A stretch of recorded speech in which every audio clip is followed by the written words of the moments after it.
Thomas in trouble. It was a busy day for the engines on the Fat Controller's railway. Gordon was taking passengers across the island. He felt magnificent. Henry was delivering logs to the timber yards. He was right on time. Percy was pleased to be pulling mail trucks.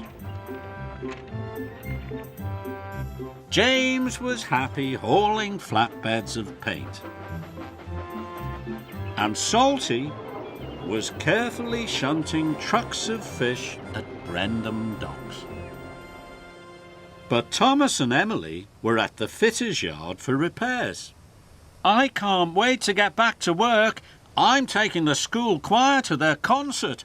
Emily was ready to go. "Goodbye, Thomas," she whistled. "Good luck with your final inspection." "Thank you, Emily," tooted Thomas. Then James puffed in to deliver his paint. "Bust my boiler," he laughed. "You've broken down, Thomas." "No, I haven't," huffed Thomas. "You must have done," snorted James. "Otherwise you wouldn't be at the fitter's yard. What a shame you're not a smart and useful engine like me." This made Thomas cross. The Fat Controller arrived. "Thomas," boomed the Fat Controller, "are you ready to take the school choir to their concert?" "Nearly ready, sir," puffed Thomas excitedly. "Nearly ready isn't good enough," said the Fat Controller. Thomas didn't want anyone else to collect the school choir.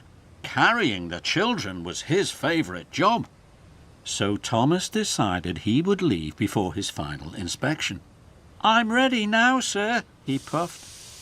And Thomas chuffed away to pick up Annie and Clarabelle. Thomas was puffing up the line. He began to make strange noises. Annie and Clarabelle knew something was wrong. "Something's wrong! Clangety-clong! Clangety-clong! Something's wrong!" But Thomas wasn't listening. He was too excited about collecting the choir. The school choir cheered when they saw Thomas. "All aboard!" chuffed Thomas cheerfully as he clangety-clonged into Knapford Station. "Who is making that nasty noise?" wheezed Emily. Emily saw it was Thomas. "Did you have your final inspection?" asked Emily. This made Thomas cross. "I'm fine," he huffed, and he steamed away with the choir on board. Thomas rattled even more. Clangety-clong, clangety-clong. Later, Thomas had to stop at a signal. He was feeling hot and bothered. Toby saw that something was wrong with Thomas. "Did you take on enough water at the fitter's yard?" This made Thomas cross. "There's nothing wrong with me." Just then the signal changed. Thomas puffed away. Thomas was rattling and steaming more and more. Clangety-clong, clangety-clong. Further up the line, Percy was waiting at a crossing. "What's happened to you, Thomas?" cried Percy. "You look puffed out." "Bother," steamed Thomas. He didn't like being told there was something wrong with him. "There's nothing wrong with me, Percy," Thomas huffed. The barrier opened. Thomas rattled away. Clangety-clong, clangety-clong. Then there was trouble. Thomas began to chuff slower and slower. "I need a rest," he gasped. Thomas clangety-clonged into a siding. Steam burst from his boiler and black smoke flew from his funnel. With a final clangety-clong, Thomas broke down. Thomas felt terrible. The school choir began to sing to pass the time.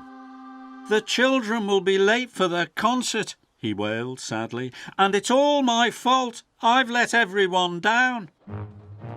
Thomas was upset. Just then, Gordon puffed around the bend. "I've broken down," groaned Thomas. "Sorry, Thomas," steamed Gordon. I'm a guaranteed connection. Now what am I going to do? Cried Thomas. He was worried. Then Thomas heard a whistle. It was James. If I asked James for help, he'd laugh at me again. But I don't want the children to miss their concert. So Thomas tooted as loud as he could toot. Stop! Bust my boiler! Laughed James. I said you were a broken down little engine. I am, sighed Thomas. So I need your help. Can you take the children to their concert? Thomas whistled. Now, James didn't laugh at Thomas. He could see Thomas was in trouble, and he was happy to help his friend. I'll get the children there on time, James wished. Thomas knew he had to get back to be repaired as quickly as possible. Henry was sent to collect Thomas. He soon buffered up and shunted Thomas to the fitter's yard. Before long, Thomas was as good as new. He had even waited for his final inspection. The Fat Controller arrived. You have been very patient, Thomas. I have a special job for you. You are to collect the choir and bring them home again. Thank you, sir, chuffed Thomas.